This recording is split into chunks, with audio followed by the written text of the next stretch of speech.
Amen. Alléluia. Nous sommes comme ici, Bozan et Servo Pétaté. Pour manifester à moi, ce que Bozan et Servo bien. Manifester et Servo Nayo. Les autres vont communier le temps de ma maman et d'aller journée en bino. Les gens là qui s'en vont à temps pour l'été. La dernière dimanche, pour la biso, pour la maman. Malgré moi, ils ont fait le 30, mais le dimanche, dernier dimanche, il fallait maman, maman, à la Kisagaza, maman et solo. La poubelle, les gars, maman, et la poubelle, la million de Makasi,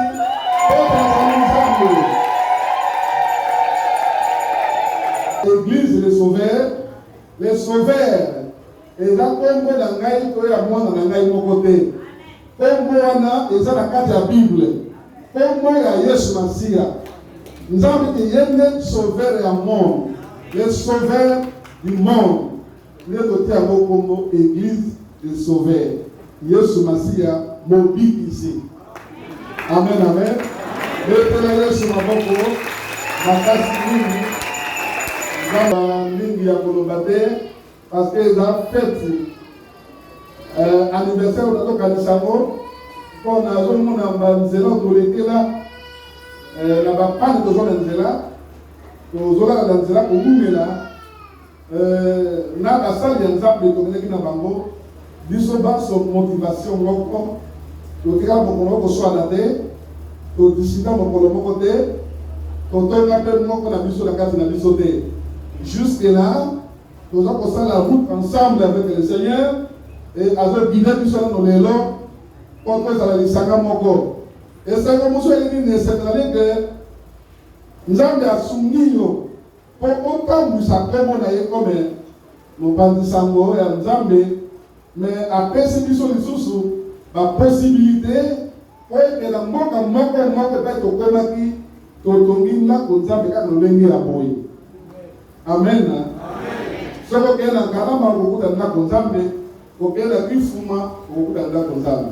Soko kena bisika okukuta bisika kikukona munene. Kaka ndeko ozomona awa, c'est la même chose qu'on a conçue à l'intérieur du pays. Nous sommes là dans le Sungi, dans le Moulin ensemble.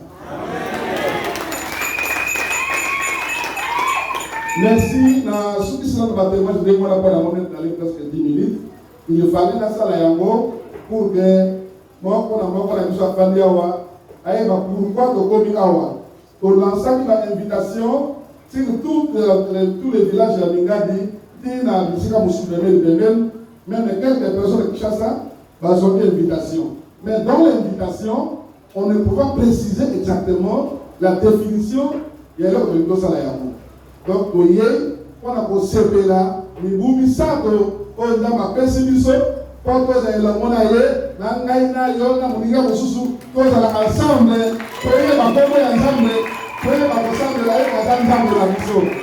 voilà ma joie. Là, c'est mon d'abord, et puis deuxième joie, parce que ma maladie est belée dans mon à partir du mois de mars, il y a Moulé de Gagiawa, président de la République, a décrété qu'il année comme maladie à pandémie. Peut-être qu'il y a un confinement presque 8 mois durant. On ne peut pas y battre belé, et Matamoutouya. Autre que la mobilité Matamoutouya, Batika Bisso. Alléluia. Batika Bisso, Batika Bisso, nous sommes de simples personnes, mais nous avons des batteries Bisso pour que nous soyons encore debout. Les autres mondes, on va donner qui va confier. Nous avons na belaki pendant 1 mois. Nous avons emporté la maladie. Mais Dieu, on doit servir avec tout amour. N'a intérêt de mon côté. Ah, ça dit que tout vous fatigué. À être encore vivant. Alors, pour la bande de la vision Mosusu, on va la question de Sanga quand les gens le voient, on dit comme soyeur, Batika Bisson va gagner dans ces amabélés, paix à leur âme. Donc, on peut être 1 minute pour observer en mémoire d'Akampo pour des âmes.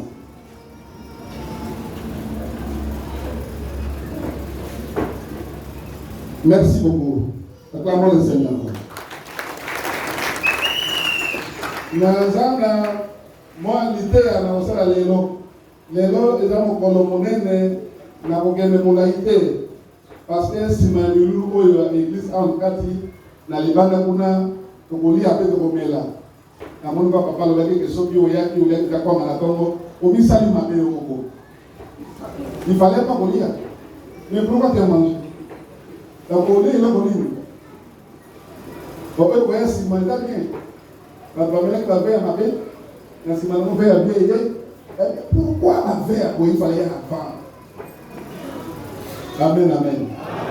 Ils voient la Bible là, on a calcé pour tant de temps, il y a un français. Mais moi, j'aime beaucoup plus lire en lingala. Parce que là, sur la manga, il y a d'abord. Et puis là, sur la belle de Bobo, il y a au limbo la mingi na le potote.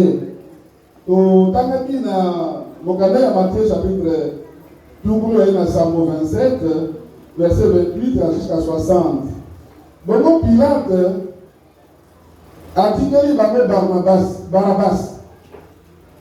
Abetisiye sufimbo pe apesiye na maboko na bango po bakende kulati pe babengisi bataillon na bango mobimba baya kotala ye balongoli bilamba pe balatisiye kazaka moko ya motane na nsima batie na mutu ekoti moko lokola ya banzube kasi batonaki yango na nzube plutôt bati mpe nzete na loboko na ye ya mobali mpe babandi kofukamela ye baseki ye balobi mbote mokonzi ya bayuda babwaki ye soi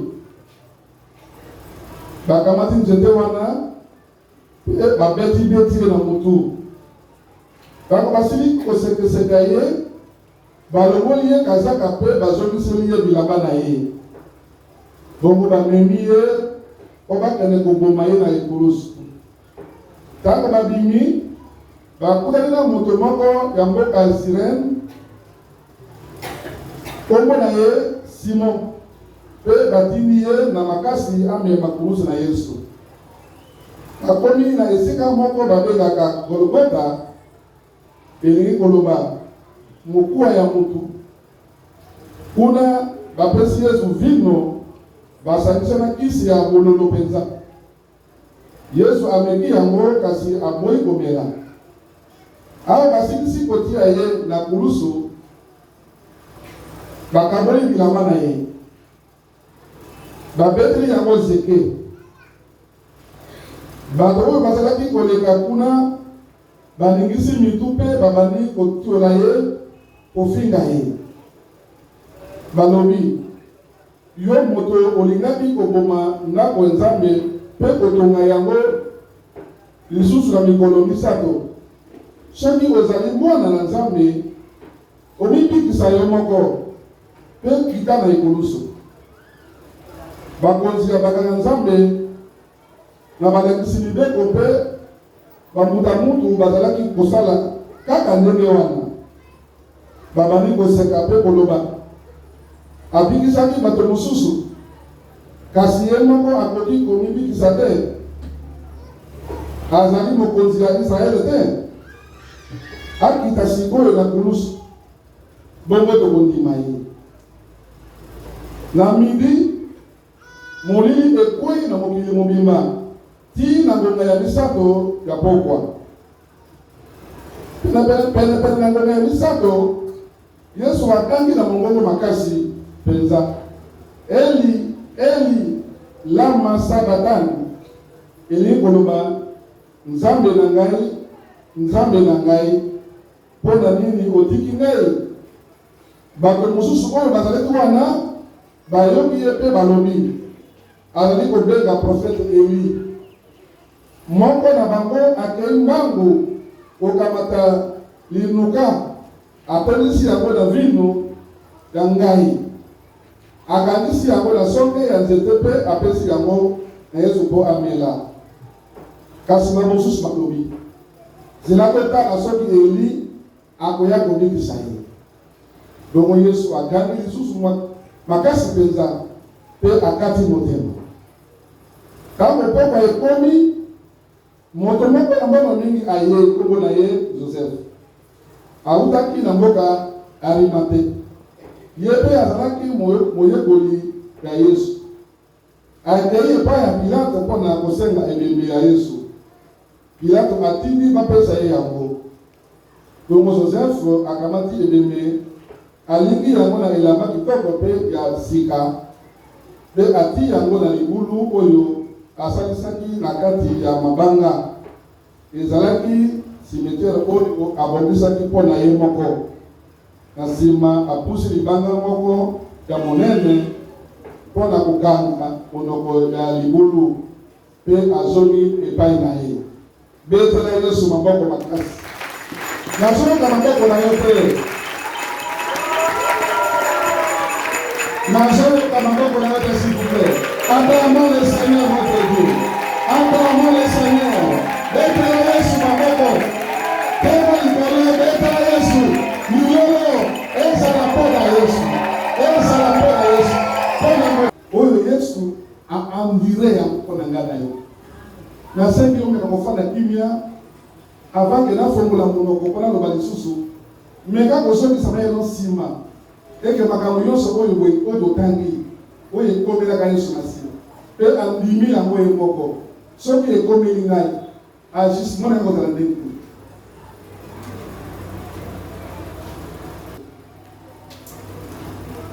Prise en charge du corps de Jésus-Christ. La prise en charge. La prise en charge du corps de Jésus qui est l'Église. La prise en charge.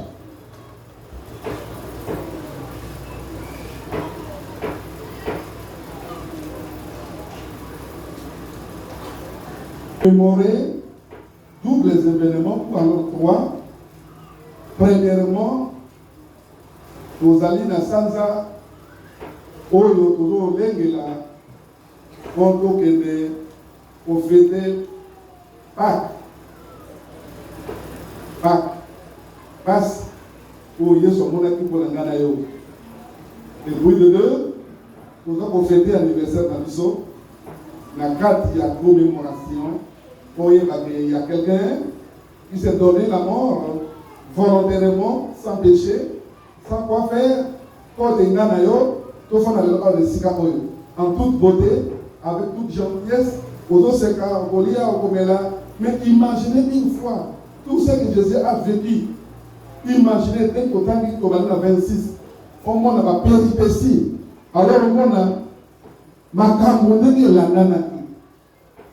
Pour que tu aies que ne koufa. Mon père ne koufa, pas la gagne yo. Quelqu'un qui n'a rien fait comme mal et il se donne la mort pour toi et moi. Et on l'appelle sauveur.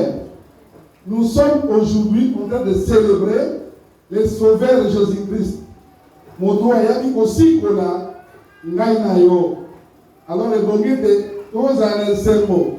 Kutu na ko kotina yo te kobeta maboko to ganga. Kaka yo moko na ndenge na yo. Molimo santo na Nzambe asimba yo à chaque instant. Tu ne fais que acclamer, tu ne fais que louer, tu ne fais que danser. On a plaisir de ce mot parce que c'est un événement important pour ngai na yo. Jésus se donne la mort pour l'engana yo va boumaye na épouse. Autant qu'il y a un moment mingi, mais elle est comme moko. Oyo esimi ngai koleka. Ezali verset 57, il y a monté na télé pour la yango awa. La prise en charge du corps de Jésus-Christ qui est l'Église. Église, ezali esika oyo bato bakoya mpona kozwa etonga na musala basimba yango. Église, il faut que l'église ezala composée na bato oyo bazali makoki te. Alléluia. Parce que l'église c'est kokende liboso te.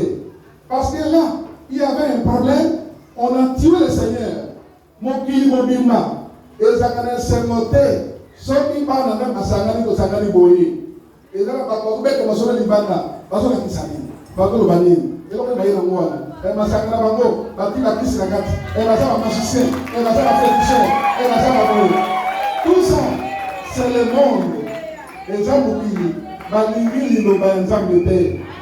Balingi te ce gongana losambo kone la nabango. Obeta masolo. Mone pa na bino le kakindengiri. Na waki de papa bosonaki. Na waki de mwana bino na kanumba. Na waki de mobile de mwasi mususu. Masolo ya bien ya mwana. Ne bango na sebeli na yango. Mais soki oye awa boye batiko ba. Là c'est mon camarade qui poso. À vos sources églises voilà. C'est ce qui a été arrivé à Jésus-Christ. Batouo balingi innovateur. Balingi vérité te. Balingi mouina te. Yesu amike mouina yake pa na bino. Mais mo poni mouina te mo poni molili. Ne mouina yango Yesu ayi yango pa na biso. Batou balingaki yango te. Ba se moquer de Dieu. Ba se moquer de Dieu. Batou aboke le soyi. Ba bete nzete na mungu. Mokonzi wa bakonzi. Moto asekusaki bato na miso na bango. Bazongeli ye bawandi kotuna mituna. Soko na mwana ya Nzambe solo olobaki tokobuka ndako Nzambe oyo boye mikolisa kutuna yango. Bayebaki ntino na yango te. Mais na bomoto na bango bazongela kaka ndako Nzambe. Or Yesu Masia c'est l'église. Yesu Masia c'est le corps de l'église. Yesu le nzoto. Biso ne biteni dans nzoto na Yesu Masia. Donc bato bazo seka Yesu Masia bazo seka église. Mais bato basoka na Rwanda. Parce que Yesu a kufi donc ça dit que bébé naye ezalaki basutoli yango. Amen amen. Alléluia. Nazo sema ndeko na ngai olanda bien, je ne veux pas être long, donc 5 minutes aussi ça. C'est pour vous dire que l'église, il faut de la prise en charge. N'a pas de l'église par le monde. Mais pour que on soit église en charge, il faut de la disciple de Dieu. Alléluia. Si on est disciple de Dieu,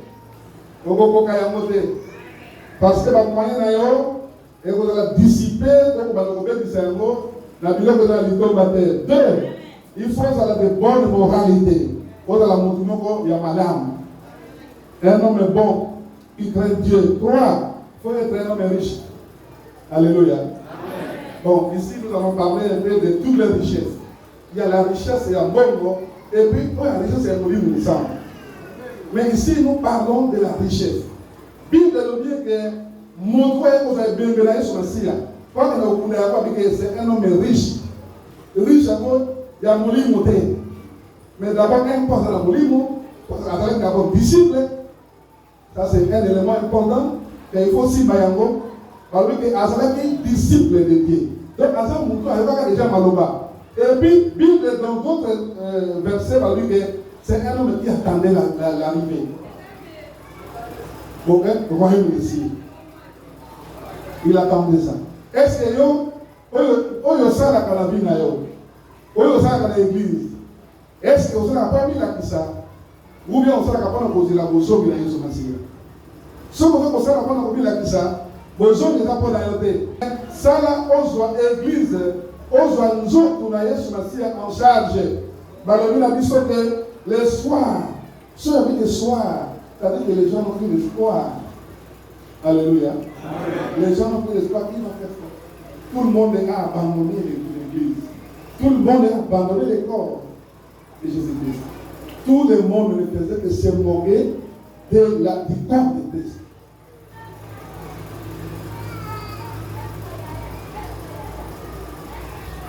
Mais on a dit que tant que papa est commis, papa est commis, va commencer à aller à la pourquoi.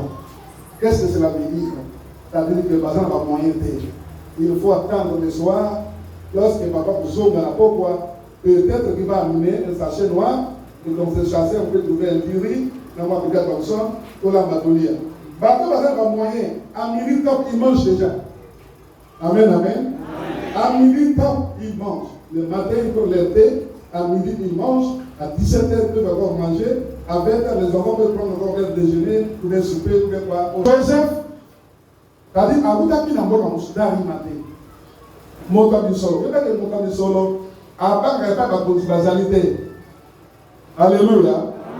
Montagne ça n'a pas moyen. À part qu'il n'y a pas de basalité. Et puis, par contre, bango et la paix pour y avoir bangoté. Pour bango y balai, bazo salisana. Ce n'est pas pour rien que nous trouvons la pirate, mon consimomène, où il y a personne qui me dit non, pour pas que ne peut pas aller sur les coulousses. Bon, nous sommes sur la carte de la Batounaye, pas que nous sommes sur la Masiya. Donc, pour le voir la trahison. Par contre, ça, il y a un modèle. Mais Joseph, le disciple de Dieu, il a résolu que non, nous sommes à Mokonzi. Et quoi pour la Libane? Nous sommes à Mokonzi. Je dois aller se faire pour demander les corps de Christ. Il faut na yamo. En tant que disciple de Dieu, nous avons yémi misala salaki. Peko ya kosala. Pena yémi ya akozonga lisusu na bokonzi na yena mokili oyo. Et que ngana non singa yamo. Je dois faire quelque chose. Joseph a dit que Yesu la confie, il reviendra. Dans son fauteuil de royauté. Pour ce qu'il a dit disciple. Mais là, on va dire qu'on s'est caillé. Il va dire vérité en athée. Pourquoi on tourne? Tout à l'heure, on s'est dit, Elie a voyé pour la moussaille. Mais Joseph, vous savez ça. Et à Zui, ma casse. Il y a un peu de pas la pila. Pour le conseil, il y a une autre naïs Masiya. Il y a double événements pour la richesse. C'est pour ça que l'église des sauveurs. L'église. Il y a biso les sauveurs, vous allez comprendre et que ça l'union sur ensemble, là, va diminuer, ça la riche. Biso banso, toi ça la riche. Mon voisin est de l'autre côté, pour que les conseils à l'Iban la paix. L'église des sauveurs, il y a un message que l'église, moi, dans Zambé, n'est pas famille. Quand on a à l'autre, les autres qui sont là, ça n'est pas dans Zambé. Mais n'a pas de l'autre côté. Amen, amen. Il faut pas que dans un bureau, et dans la bataille, on a ça de la bonne bango, Moi, ça me blesse. Il faut être enfant de Dieu. Il faut être disciple de Dieu. Nous disons que la disciple de Dieu, on amène votre richesse pour servir le corps de Jésus, pour embellir le corps de Christ, pour embellir nous autres Yesu Masia qui est l'église. Il faut qu'on ait ça ici quand on s'allie. Pourquoi on dit que riche? Parce que quand on bomba nous autres Yesu Masia, na libulo na bakuna motude et puis à ça il y a pas d'ailleurs moko. Nous avons dit la fois passée dans notre prédication et que on s'attachait dans le pour le bien des autres. N'est-ce pas? Et Joseph, à ça qu'il limite à Paul et que mon frère va wana. Mais en tant que disciple, est-ce qu'il peut accepter que le corps de Christ est sans moi, la carte là-bas? Tu vas se moquer de Yango. Tu vas travailler sur les autres. Tu vas voir l'église soy. Tu vas voir l'église. Et pas yo Zalaka. Au Salaka de l'Oboni. Au défendre l'église. Et c'est quand tu ressembles à la sauveté. Mais il n'y a pas bien sur le numéro sur Massia. Sauf au coup de Yesu Massia. Yo en tant que chrétien, en tant que disciple, au Salaka de l'Oboni. Est-ce que son problème on les entendre bon. La boyo qui n'a pas il faut pas qu'on encore un bâtir pour là. Ba korba ko li amisuni nae. Ba nzinzi ba tonda na nzoto nae. Ba kuswa bima na nzoto nae. Ba confiner que sur la dame na nzamité. C'était seulement ça. Mais moi nzam. Est-ce que peut-être de Dieu mon fali wana. Qu'est-ce que tu as déjà fait à ton église? Dans tout ce que tu as. Qu'est-ce que tu as déjà fait? Lui, il est venu avec ses moyens. Non pour amener la kissa, mais pour que, à dans d'autres mobilités, à dans le commissaire, à Kundango, Wabi, la libre à commissaire pour naïe. Est-ce que yo aussi a commis sacrifier pour la motomoussous, même pour la Makamboka, où il y a besoin de lui. Est-ce que aussi ça n'a pas pour la motomoussous? Et si vous avez quelque chose à l'autre, mais au sacrifice à pour la motomoussous, pour y avoir un l'amour. Là, les contradictions, à cause de ça, il y a un volontairement, ce que ça m'a donné. Comme nous allons nous taper la poitrine. Tu vois? Si ce n'était pas moi. Mais la vérité est là. Les enfants sont venus chez moi ici pour me demander l'argent. D'ailleurs, on donc il appelle ça comme on veut, il fallait pour l'aliment. Non seulement que Joseph a coulé à Tilibanga, na l'élite à Yassika, mais il a gagné qui s'y matait. Il a envoyé les militaires pour aller garder. Donc, il y a aucun glaive. Et dans d'autres versets, il y a eu des choses où ça dit pour que ça ne mette pas moula. Comment dire que Jésus Messie a ses couilles. Donc, c'est pour nous dire que l'église de Dieu, il faut de la prise en charge dans le moko. Oyo, yebinzambi. Ojoindre l'église en charge. Et ça, nous autres, Jésus Messie en charge. Parce que Jésus Messie a sa église. Et que Yolangaï, vous allez être membre, vous allez être un. Joseph, où il y a des poulos, pour Dayago. Deux, vous allez passer par les coquins de l'Église, pour battre la sortie par rapport à Jésus Messie. Donc, puisqu'on pense qu'on a un rôle, il y a que jouer. Rôle naïo, et ça différent, n'a pas le gars à jouer. Rôle et mari, bah, on y balai. On va donner la limite. N'a rôle à Joseph et qu'est-ce que tu as montré parce que nous sommes connus, nous sommes aucun délai pour attendre ce que nous à Koya. Les deux rôles ne sont-ils pas différents? Qu'est-ce que tu as montré? Donc, dans ce secteur de Konagaï, je vais m'arrêter là-bas. Vous voyez, nous autres, il y a l'église. L'église ressemble à la gare. Joignez moi en charge. Si vous avez mis sur la carte de l'église, dans le pour hésiter, au service de Dieu. Si vous avez un moyen, non seulement financier, tous les moyens possibles, pour l'église, et vous avez besoin de mettez ça à la disposition du Seigneur Jésus-Christ. Pour que le corps de Christ et l'église soit bien entretenu par ses membres. Voilà, dans l'église que nous avons les anniversaire, de les anniversaire fête. Bon anniversaire à vous tous. Bon anniversaire. Bon anniversaire. Bon anniversaire. Voyez, vous allez citer. Vous allez citer. Mais qu'est-ce qui se passe? Bon anniversaire.